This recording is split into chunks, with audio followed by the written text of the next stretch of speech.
All right. What is going on, everybody? How are we all doing tonight? Oh, boy. It has been a long, long, long day for me. I don't know how it's been for you guys, but it's been a long day for me. And I am quite glad that it is over and that I get to spend it with you guys. This is going to be a fun night. We are trying just a little something different here tonight. We are kind of how shall I put this? We are kind of trying a new amp setup tonight. The last couple weeks we've been toying around with doing some direct stuff, but today we've actually got an amp going, which is kind of fun using my Boss Katana 50. I got that mic'd up with a 57, and you might hear a little bleed through here on the vocal mic during the whole thing. But if you don't, that's awesome. I'm just wanting to try a couple different things when it comes to doing this whole live stream thing, kind of trying to make for some little bit of difference in the tone, maybe do some things that are just a little bit more interesting. Always kind of keeps me on my toes, but I've just been really bonding with this katana over the last couple of days. So I decided, what the heck? Why not? Let's go for it. Excuse me for 1 second as I share this whole thing going around today. How has everybody out there? We don't have many people watching. Actually, we don't have anybody watching. I'm all alone. I'm talking to myself. This is fun. But maybe if I share it a couple places, some people will come and join me. I was actually considering, and I would like to know when anybody watches this in the replays, and subsequently, if you would like to move the time of these live streams, 9 p.m. There's nothing wrong with 9 p.m., but it's quite late. So I would like to know what you guys think. Personally, I think I could do 8 o'clock, and that'd be pretty cool. That way, all of you on the East Coast, you won't have to stay up so late to watch me.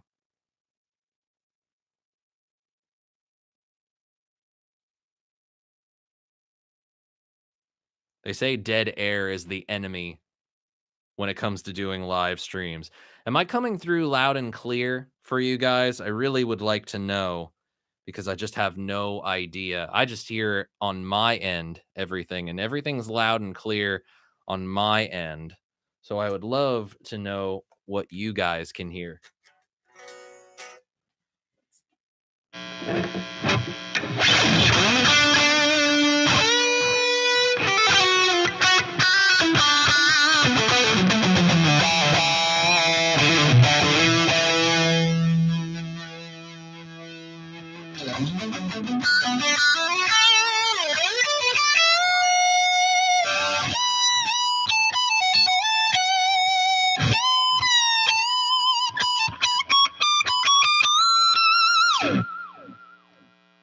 Yep. I think that sounds pretty rad. Been a little bit noisy. The My Boss TU2 has been going on the fritz a little bit recently. It's old, but it seems to be adding just a little bit more noise than I remember it adding.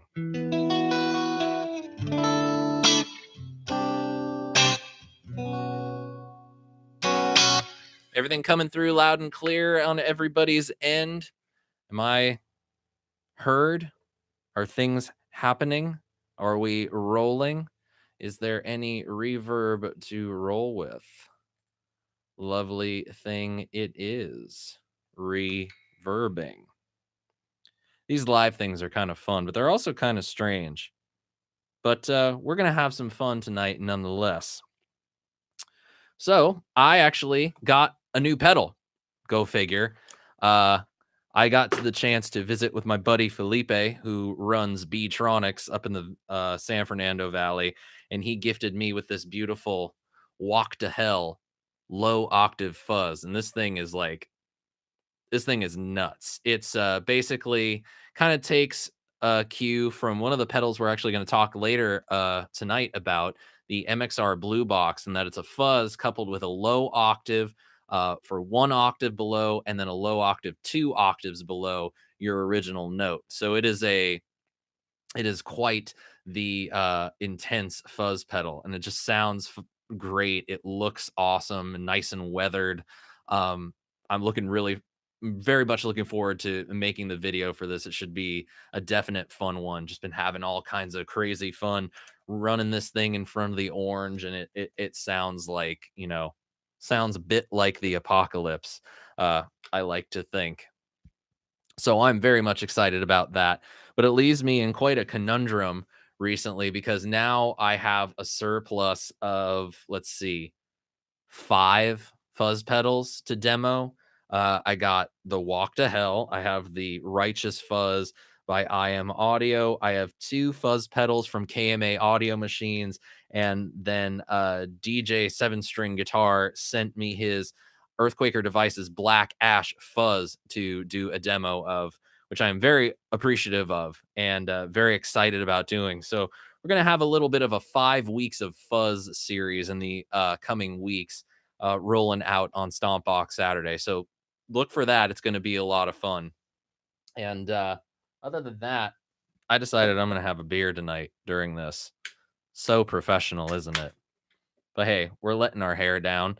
Uh, let's see. Can't believe the microphone is picking that up.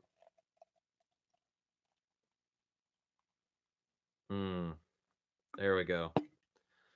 What's on the menu tonight is the Dudes Brewing Company Boysenberry Wheat Ale. Living in Southern California, boysenberries are like it. With Knott's Berry Farm not too far from me in Buena Park. I'm in the southern part of Orange County. Buena Park is basically North County in Orange County. It's kind of a SoCal institution. So this is very interesting. Kind of jammy. Lots of that berry on there. Cheers to you guys for joining me tonight. Wow. That's nice. It'd probably work really well with Belching Beaver's peanut butter milk stout. I like that. I like that a lot.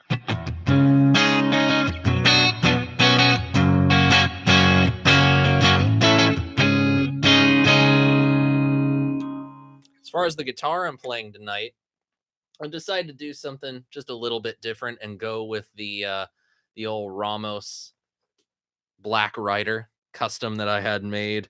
Actually, really, I designed it so that somebody would eventually buy it, but it ended up becoming my guitar after I used it on some sessions and some songwriting, and I used it at the Warp Tour. So having this guitar in my possession is quite a treat. It's a meant to be like a modern rock, modern metal, just beast of a guitar, and it just ended up being so much more than that. And I am thrilled beyond words to be able to be its steward for the time being.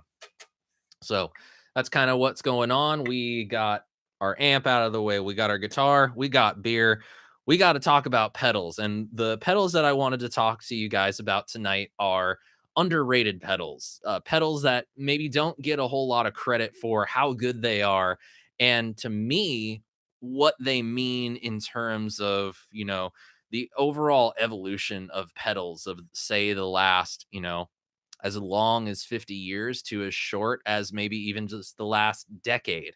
I have a few of my favorites. I tried to pick pedals that I actually had so that you guys could, hear them. So we're going to plug them in eventually once we go through all of them, and I'll let you sample them. Some of them I've actually done long form demos of here on the channel. And once this whole thing is done, I will put the links in the description below for all the pedals that I have demoed. Uh, so let's get started. Let's talk about one that we talked about last week, and it'll come first in the chain. In our tribute to Jim Dunlop, I pulled out a few of my favorite Dunlop pedals. And first and foremost, the Dunlop Roto Vibe. A sleek looking pedal, if there ever was one. Univibe tone built into a crybaby housing that you can adjust the speed of. You have your intensity control on the side. And why did I pick this again? And why did I highlight this a second time for a second week in a row? Now, I mentioned last week, and this is part of my answer to the question. I mentioned last week that I didn't feel like people gravitated towards this pedal as much as they should, because this is a phenomenal, phenomenal univibe pedal. It really does capture all that gooey, chewy, undulating warble of the famous univibe circuit, but it puts it into a crybaby housing that's got this cool Ferrari red, you know, enclosure. It's got like a hammer tone finish to it. You get the chrome rocker foot switch so that you can adjust the speed, and it has the sound. It's got the tone, and I don't understand for the life of me when people were, going crazy and taking, crybabies this size and putting them on their board, and even other pedals that were bigger than this. Um, I think the earliest versions, the full tone Deja vibe, that, some of the earlier versions were definitely bigger than this, but ones that actually had the expression inclusion on the, wow, pardon me, that one came through. Uh, I feel like people just aren't gravitating towards this, and I don't understand why. Nowadays, I can certainly understand with everybody's is very conscious of pedal board real estate and what they're putting on their boards and how they're putting it on their boards and what exactly, it really means and what they can fit in what. So I can certainly see where it doesn't have much of an audience in that respect. But if you ask me, if I usually leave because I have flat feet, so I don't have an arch. So as such, my feet don't stick out straight. They kind of bend out that way. And I have to leave my wahs and my volume pedals or any expression pedals off my pedal boards because the way that my feet are in relation also to how my knee actually bends. When I bend my knees, my feet will kind of splay out a little to the left and to the right, respectively. So for me, pedals of this size never go on the board. They're always off to the side a little bit so that I can better accommodate my physical abnormalities. The second one that we are going to take a look at could have gone definitely in our tribute to Jim Dunlop last week, but I felt that this is much more closely associated with the brand that is under Jim Dunlop's company rather than the man himself, and that is the MXR Blue Box. I don't know how many of you guys have played an MXR Blue Box or own one yourself. And if you have, please let me know in the chat and let me know what your experience with this particular pedal is. Personally, I remember the day that I got this, and I remember walking into the Guitar Center just down the street from where my parents live right now, but it was about a 10-15 minute drive from where I grew up. And I had always been intrigued by this particular MXR pedal. Around the time that I bought it, it was always in the catalogs, kind of tucked away in and amongst the more popular pedals. And I don't know if this is going to come across well on the camera, but you'll see that that is actually a script logo MXR pedal, and it's not vintage. This is actually a modern production run MXR pedal. But essentially, what it is, and you've heard it if you know the Led Zeppelin song "Fool in the Rain," uh, you definitely know it. It is an absolutely massive fuzz coupled with a 2 octaves below pitch shifting. And you have an output, which I generally always run full up because it's got a bit of a volume drop. And then on the right, you have a blend control, and that blends in actually full counterclockwise is full octave effect. and then as you dial it in clockwise, you're blending back in your original note. So you can turn it up all the way like this and have a really gnarly fuzz, or you turn it down all the way like that and you've got a really nasty pitch shift going on. So that's where we'll go after we hit the flick that on standby. That's where we'll go after we go from the Roto Vibe. The third one, I can't talk tonight. It's been a long day, as I said, is the TC Electronic Dark Matter, which I've actually done a long form demo of and did a few different things with it. I first played this at GitCon in 2017 when I was making my tone print with Tor because I wanted a very hefty distortion. And dark matter, just going off the name, I figured, oh, that'll probably, get me in the neighborhood of where I want to go. And lo and behold, I find a distortion pedal that's not really so much a high gain distortion pedal. Instead, I find something that is much more I would say it's much more in line with just being a really well voiced distortion pedal, something that I can really get into and that I can really enjoy. It has this little voice switch in the middle right here, which to be honest with you, I don't really hear much of a difference between the two positions. I do kind of feel like maybe there's a little bit more grit and saturation to the down position on it. So I generally leave it as is. I leave it right there and I never touch it again.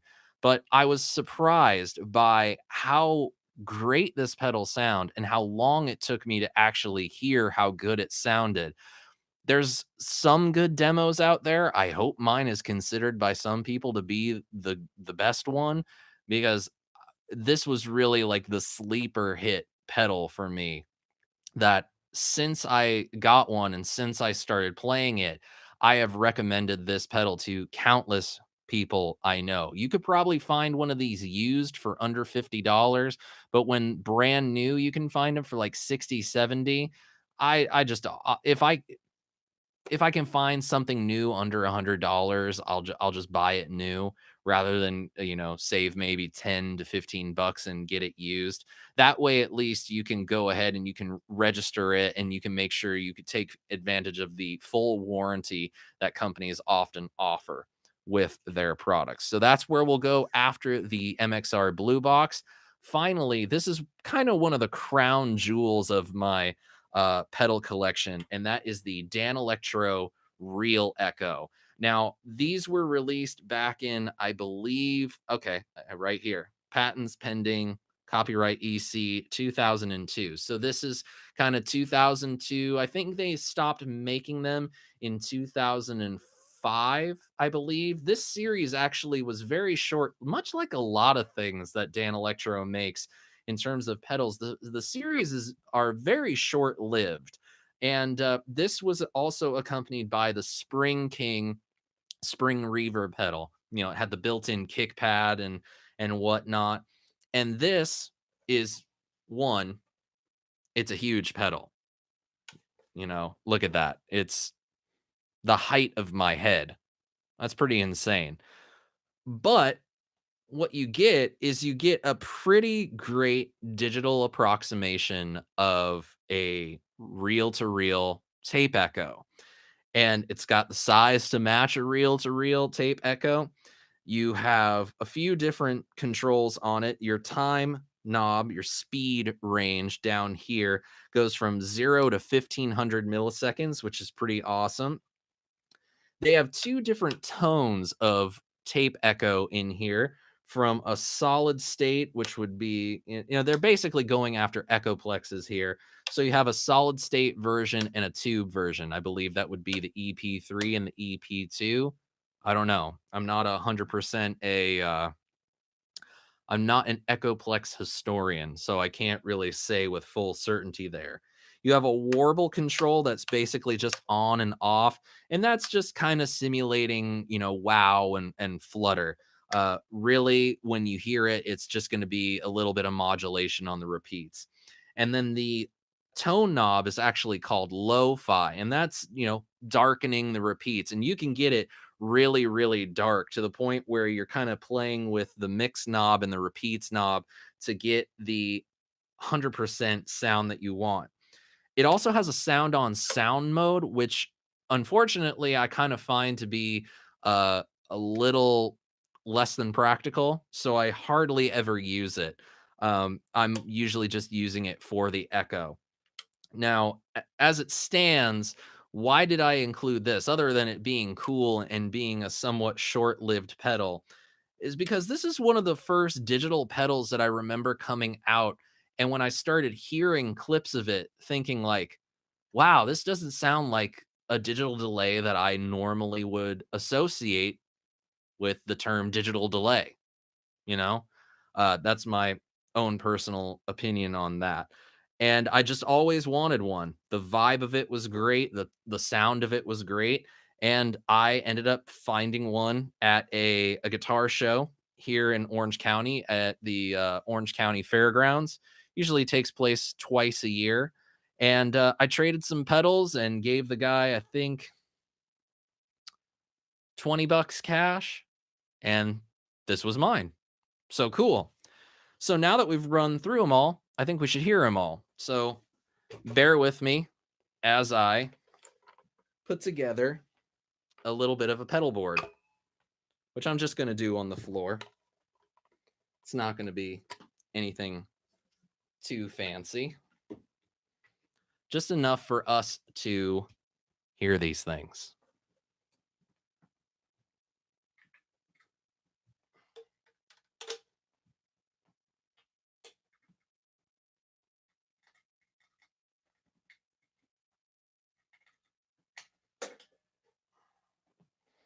All right. We have the real echo plugged in. We have the dark matter plugged in. Next, the MXR blue box.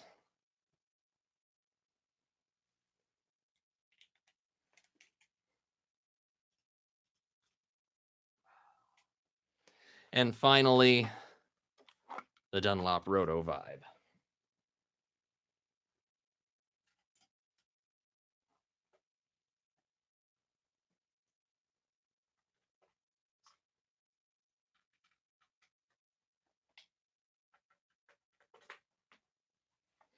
All right. That is good to go. Okay. We have our amp turned on.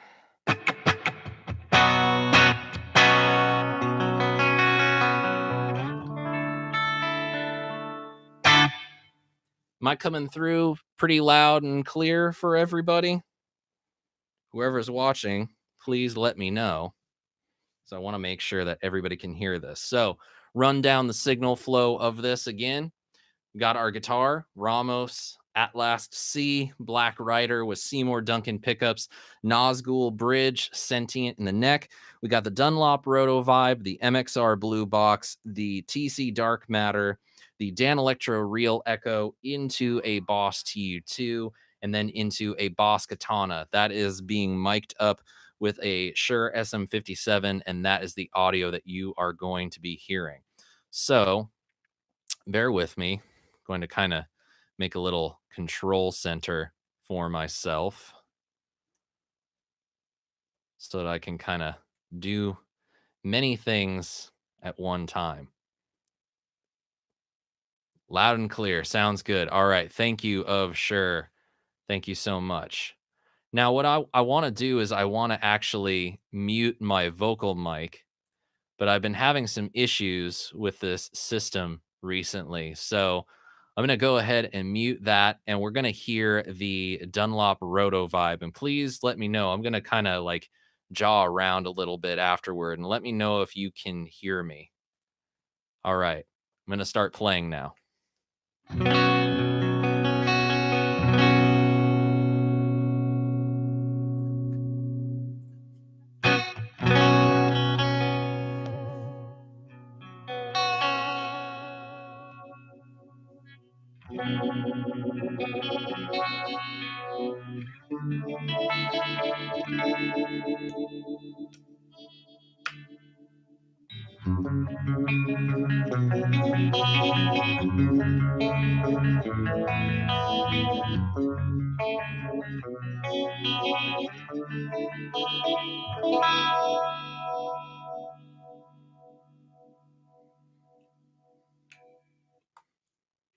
Yep, that sounds pretty good.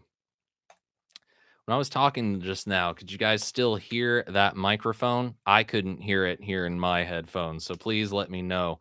As we do these live streams, we're still kind of testing out the setup, making sure that everything runs smoothly.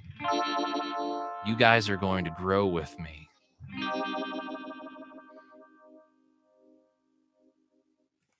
All right, that is just a taste of the Only Heard the Guitar. Fantastic. I'm using a software sort of mixing thing for the PreSonus interface. It's not Virtual Studio. It's Universal Control for my interface. And I want to make sure that, it's actually doing what it says it's supposed to do, because it hasn't been. All right. So now let's move on to the blue box, which right now I actually have all knobs turned up. And so this is just going to get us kind of a nasty, gargantuan kind of fuzz sound.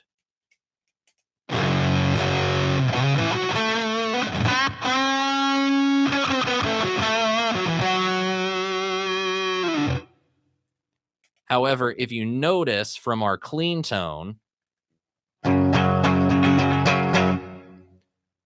there's just a hint of a volume drop when I start playing.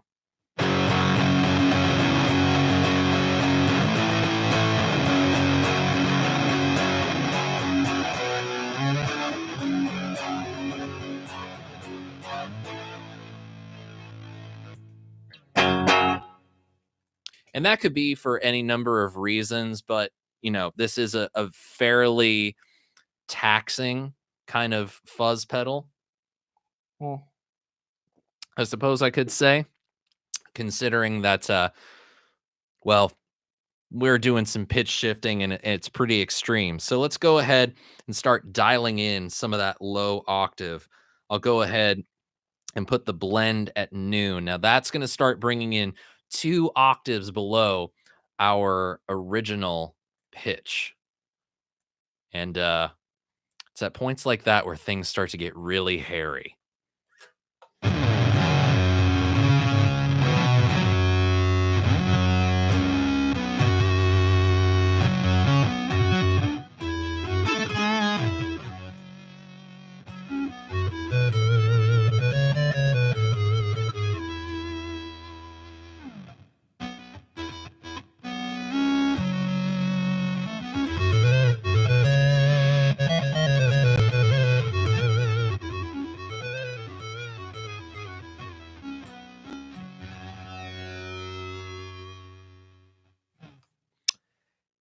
Yep, kind of gets a little bit glitchy, kind of gets a little Nintendo-y, which I really like. It's so much fun.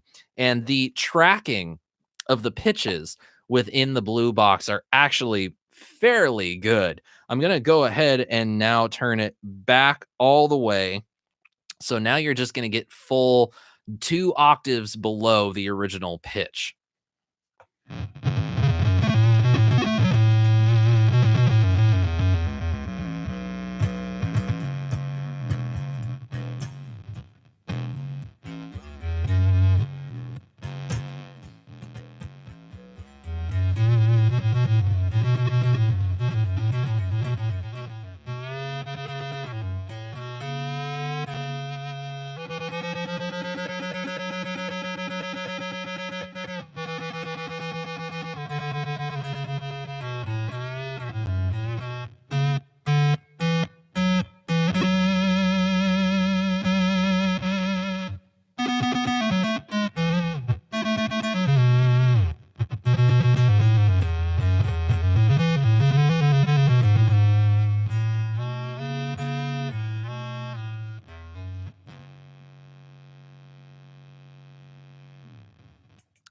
Pretty insane.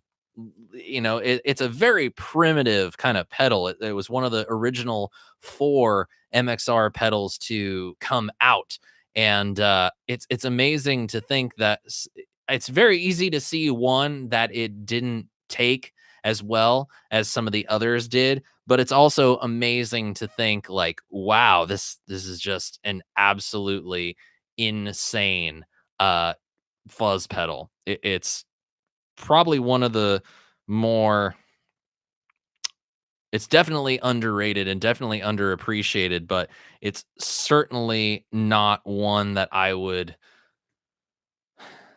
probably not one that I would be using a lot. But in terms of what you think about was coming out at the time is very different and very forward thinking of MXR to take a pedal like this and make something so just nasty, I think. All right. Moving on to the TC Dark Matter, which is a definite favorite of mine. Uh I can't say enough about it. I think it's probably one of the better cheap distortion pedals out there. I'm just going to shut up and play a little bit.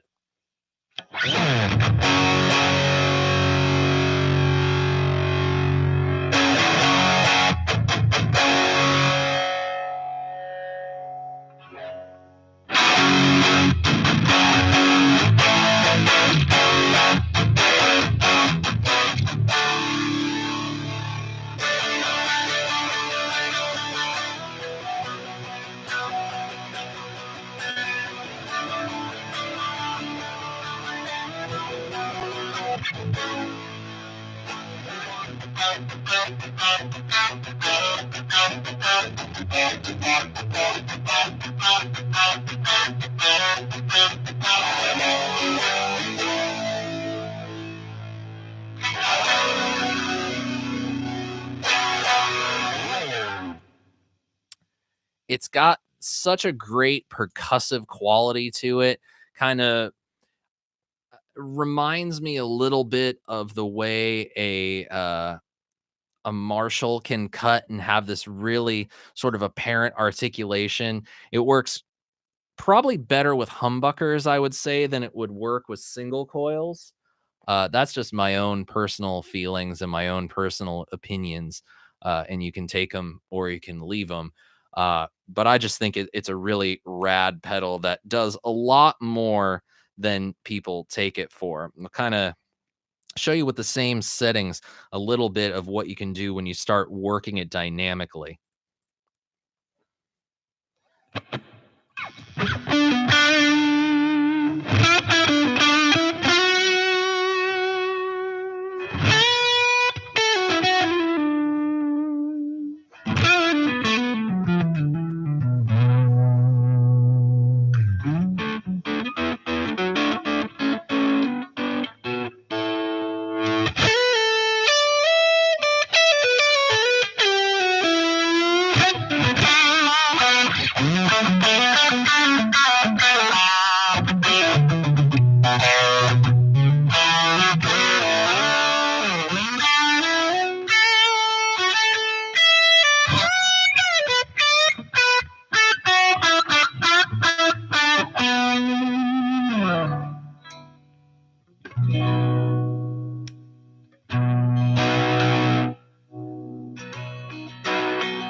All right.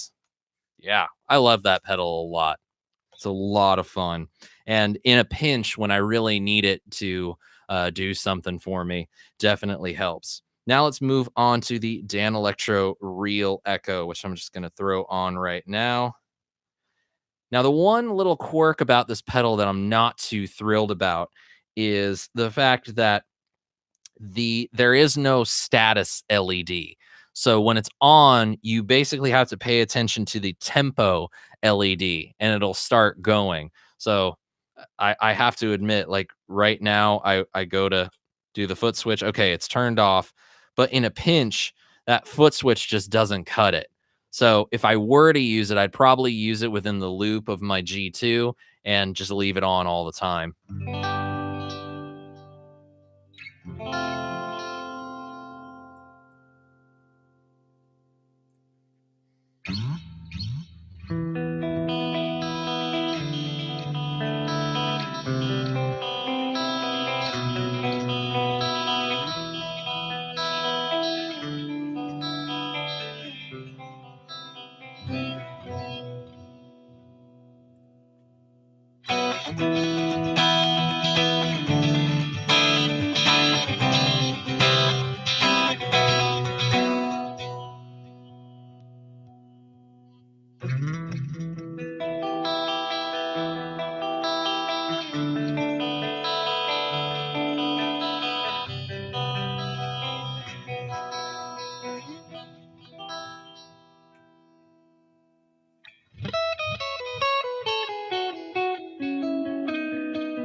So it's not maybe 100% the kind of tape echo that you want, uh, because let's face it, it's a digital replication.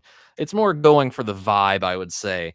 But I think the vibe that it has is just so good.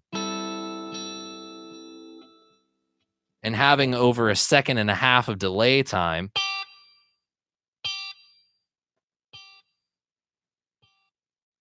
it just makes for some really cool things that you can do, like the sound on sound mode. But what I like to do is I like to have the time really around like 750 milliseconds, which you can very easily find on the slider. I'll turn on the warble. And this is, I'll let you hear what exactly that warble is doing. I'll turn it back off.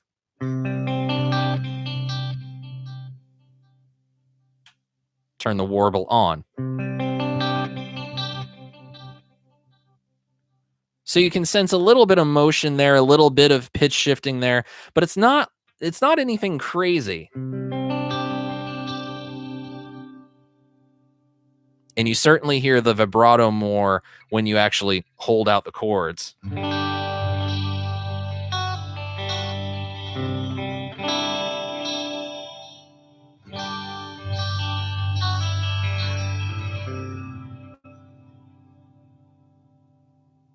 Now, the other thing that you can do is you can choose between having a tube tape echo or having a solid state tape echo. And what you've been hearing is the tube. Now I'll go ahead and switch that over to the solid state.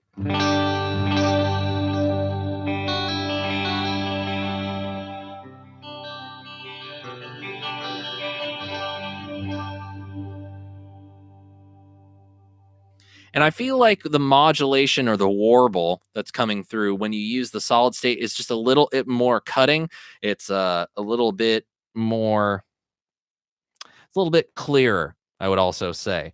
Now, when it comes to the lo-fi control, it really is a lo-fi control. It's not so much a tone control, and it comes in pretty quick. I'll go ahead and turn it all the way down so that this is like your full frequency response of what the tape heads are producing.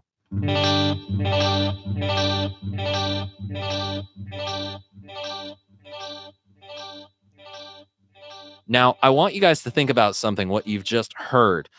Before I turned the lo-fi down, I only had the control up about 9 o'clock on the dial. So not really that open, but you can sense, like, now that we've got the full frequency response, say that 5 times fast, the repeats are much more numerous. There's a lot more of them, and they're coming through a lot clearer. And that's with the repeats knob at 12 o'clock on the dial. And man, it's just crazy how much of an effect this lo-fi control has on the echo sound when you just barely open it up.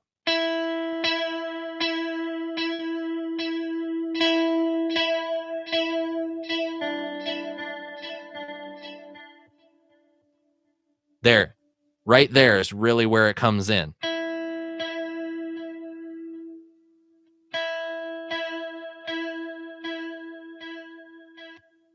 You can kind of hear the click as I'm slowly turning the knob with my toe.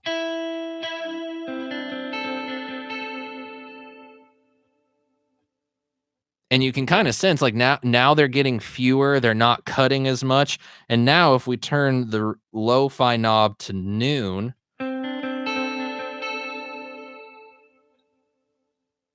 it's almost like we've lost so many of those repeats. So if you want to create this sort of ambient wash kind of thing to play over, this is where you start playing around with the repeats to balance them with the lo-fi and your mix control, which I guess you could say is a very cool thing for really interactive effects. I'm going to go ahead and mute the vocal mic so that we can just hear the guitar.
So you just got to spend some time with it. You really got to play around with it in order to really find what it is that you're looking for. And for me, when it comes to this kind of tape echo thing, I'm really just going for that really kind of crispy, uh, but warm. I'm using a lot of buzzwords that I guess really don't mean anything, but I want the echoes to be slightly subdued in their tone, so I don't want them to, really poke through. But I want something that's just going to really sit in there with my playing. And that's the thing that tape echoes and analog echoes are just so good at. They really mend with your overall tone and become an extension of it. So now that I've showed you guys a little bit of what these sound like individually, let's start combining them together and finding some cool tones. Now, when it comes to, a classic kind of lead thing, using the dark matter and the real echo, just it's very hard to beat.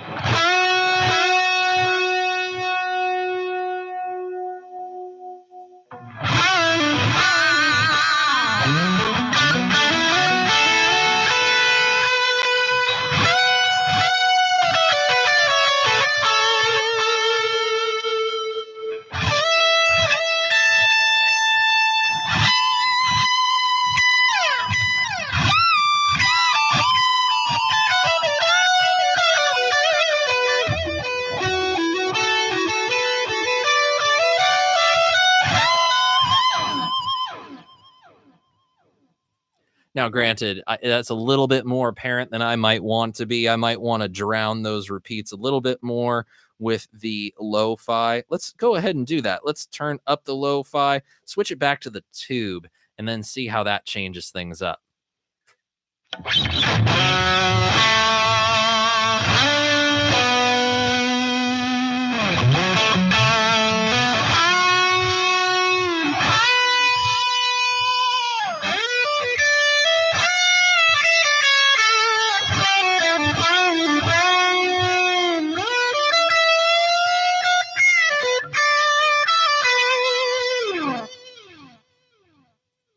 A little bit closer to what I would want. Definitely a very fun combination. Now, I love running fuzzes into crunchy amplifiers. To me, that's really where they sound their best. So I'm going to go ahead and turn back the gain. Yes, I'm using my toes to adjust the settings on here. I'm going to go ahead and turn back the gain on the dark matter to get something just a little bit more crunchy and not so, not so saturated.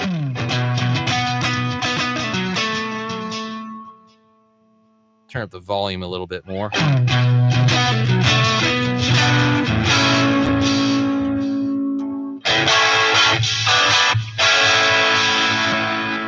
Turn off the echo. I don't need that. And that, again, coming back to some of the things about the real echo that I'm not too thrilled about. I already pushed the foot switch on it, and I again have to, there's no status LED. So I have no idea if it's on or if it's off, and I got to pay attention to the tempo light. It would just be so much better if I could, just go in there and place just a little bypass LED in there so that I would know it's off, it's on, or just replace the foot switch with like a true bypass foot switch or something like that. Oh, boysenberry wheat ale, you are tasty. Okay, crunchy on the dark matter.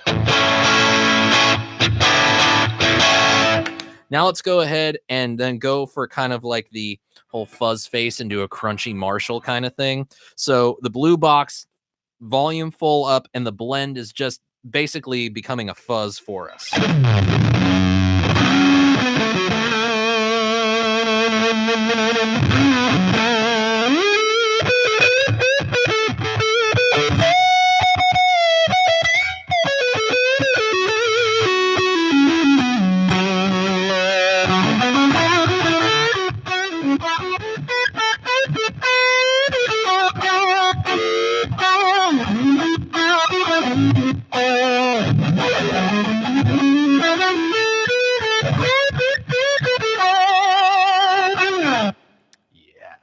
Oh yeah, that's pretty cool. Maybe not as friendly of a fuzz tone as some of the other. Oh, perfecto, go away with your free bird, jerk. Perfecto de Castro, everybody, trolling me here on my dang live stream. You play free bird.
Yep, there we go.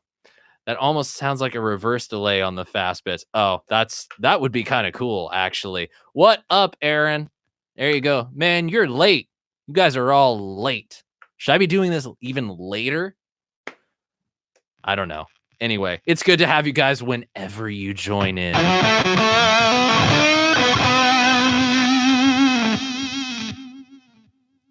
crashed. Lol. Yeah, the echo's still it's just kind of the regular tape echo thing, but you know, it's still fun.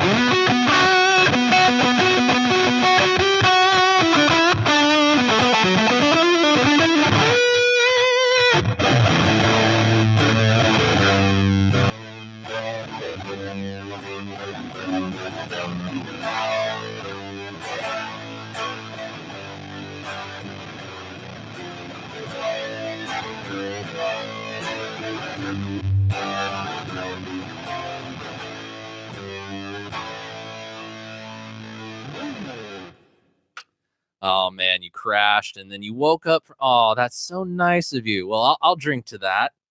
Cheers to being woken up by needing to come join me on the live stream. Mm, that's good stuff. So yeah, loving to put that fuzz into the dark matter. Just it has a different character. And that's one of my favorite things and why I've been really interested in taking on so many different fuzz pedals with to demo is no two fuzz pedals, despite their simple circuits and similar circuit topology, ever end up feeling or sounding the same. I could probably rifle through. I do think that there's something to some of the idiosyncrasies that Eric Johnson has when it comes to listening to different components and in different fuzzes. So, you know, I think there's something to it. And I personally, from playing, you know, the different ones that I have here in the collection awaiting demos now, they definitely don't sound the same. They are all different, but there's some similar things in their nature that you wouldn't think that they would sound very different. And then, of course, crunchy with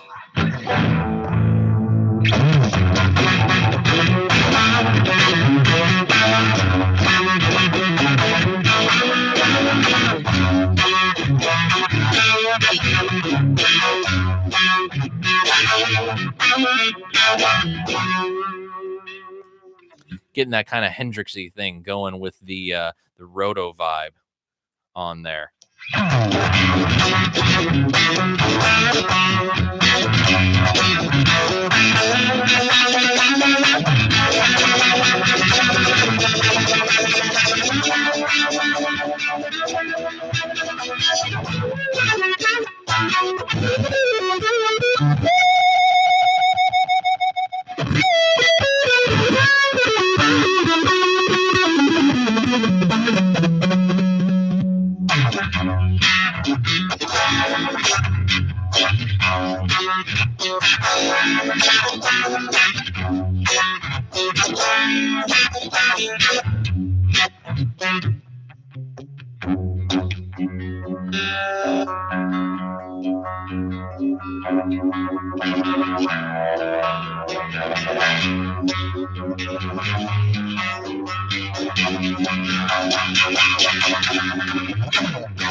There we go. Four of my favorite underrated pedals. And like I said, I wanted to pick ones that I actually had in my collection and not ones that I don't have and can't really show you guys. So there you go. Just a little taste of what goes on in my world and kind of just lives in the collection and doesn't always get used. I will admit that. But they're fun nonetheless. Let's go ahead and check out what's going on the chat. We have a few people missing tonight, but man, I don't know how you East Coasters can watch me at 9 p.m. I don't want to watch me at 9 p.m. personally. It's just my feeling on the matter. All right. Aaron with Albus Band. How many fuzzes do you typically run on your live board? That's actually a better question than well, it's a better question than you would probably think because given my style of music that I'm usually playing with my band, there's not a whole lot of room for fuzz in that style of music. You're typically wanting something tighter. So I'm usually using amp distortion. But I've been kind of fortunate recently in that we've been kind of taking on a bit of a reckless abandon attitude where we're kind of venturing out into different spaces. So right now I only have one fuzz on my board, and it's the Toxic Fuzz by Retrohead Effects, which I really enjoy. And if you haven't seen the demo of it, I'll put a card up here during the replay, and then maybe I'll put one in the description so that you can go check that out, or just seek it out for yourself. But they're a company out of Argentina that's doing some really cool stuff, and they sent me that pedal, and I took to it, and I've loved it ever since. It's got a lot of tweakability to it, a lot of tone shaping that you can do, and it's just I don't really have any other way to say it other than it just sounds great, and it can kind of let me do whatever I want to do. Um Maybe about 6 months ago I actually had the op amp Big Muff on my board, which I very much enjoy, and it's probably the fuzz pedal I have right now that I like the most, maybe, or maybe not.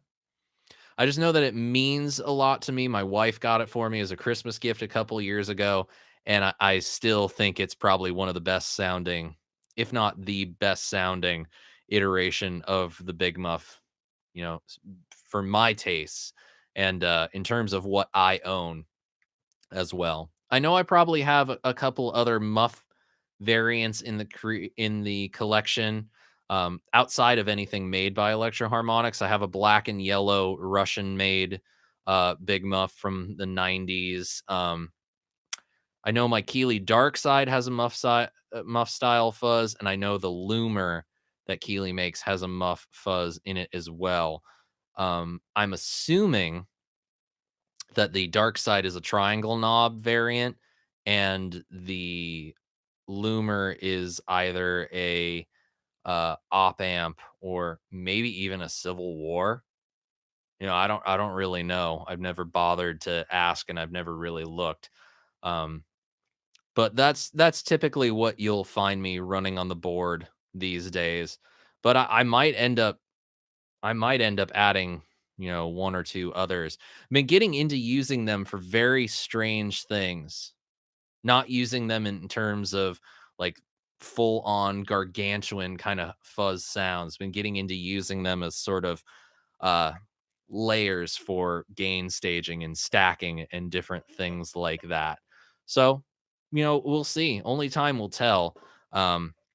Personally, I find that the I would say the simpler the fuzz pedal the better, but there's there's nothing quite like twiddling a bunch of knobs and finding something really special and magical, I would say.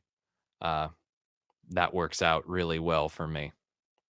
And now I have the Beatronics Walk to Hell to experiment with, which in and of itself is not a very complicated fuzz pedal. It's actually quite simple. And I don't even know if I'm actually going to be using the octave effect or not. And I might even put it down as a bit of a layer, but only time will tell. Fuzz is a unique animal, and I got too many of them right now. But they're a lot of fun. They're a lot more fun than most pedals these days. So I'm excited. We'll be having 5 weeks worth of fuzz coming up on Stompbox Saturday. I do want to just say some of you probably caught the little leak that happened ahead of time. Um, for those of you who didn't, I'll explain.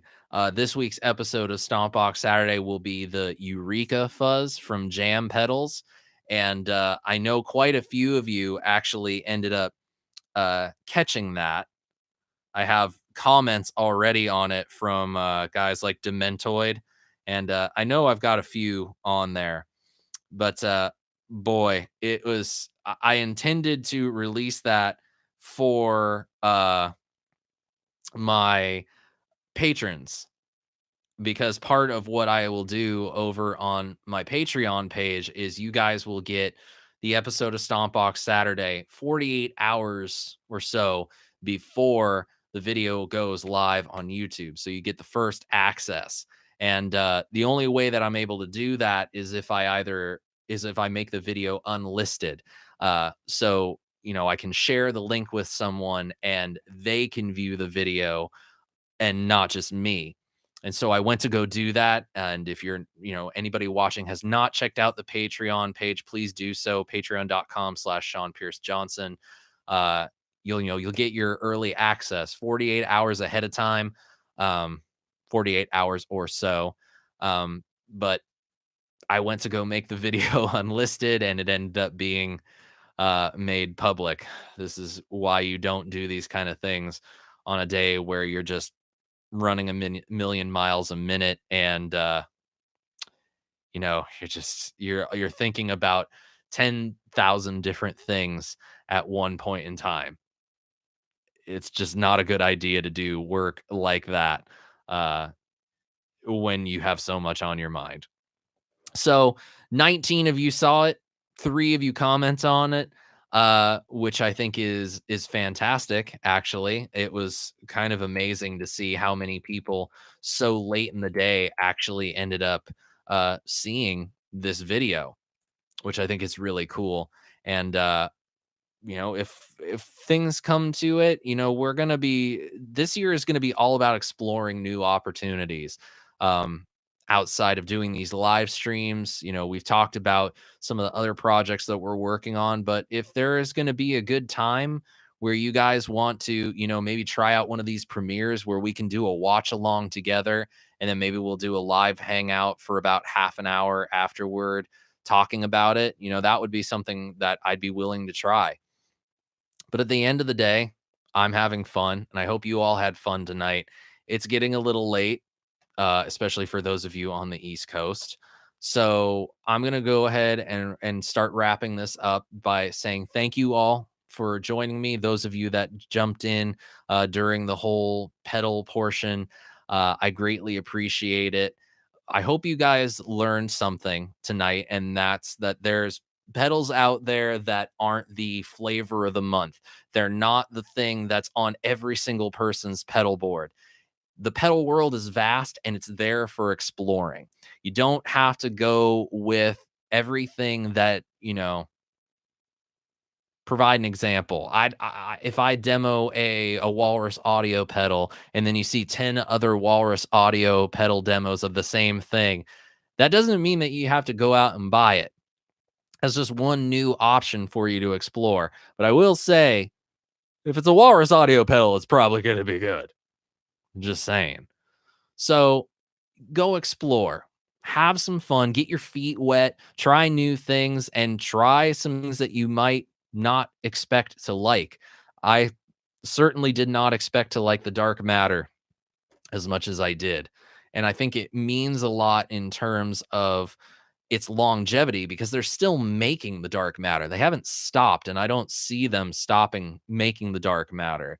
And the fact that you can get that pedal for around $70 brand new is pretty exciting. That you have a wide swath of tones available to you in the sort of hot rodded distortion category.